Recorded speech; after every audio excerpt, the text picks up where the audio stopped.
ঢাকা ১৬ আসন সাবেক এমপি পল্লবী থানা আওয়ামী লীগ সভাপতি ইলিয়াস উদ্দিন মোল্লার বাসায় পুলিশের অভিযান।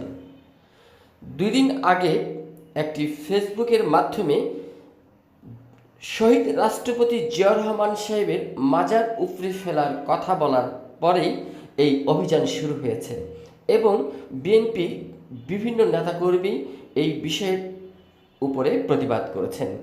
ঢাকা ১৬ আসন সাবেক এমপি যে কোনো মুহূর্তে গ্রেপ্তার হতে পারেন এমনটাই আশঙ্কা করছেন দেশের জনগণ এবং ঢাকা ১৬ আসন জনগণ পর্যন্ত ক্ষিপ্ত হয়ে গেছে এই ঢাকা ১৬ আসন সাবেক এমপি পল্লবী থানা আওয়ামী লীগ সভাপতি ইলিয়াস উদ্দিন মোল্লার ওপরে।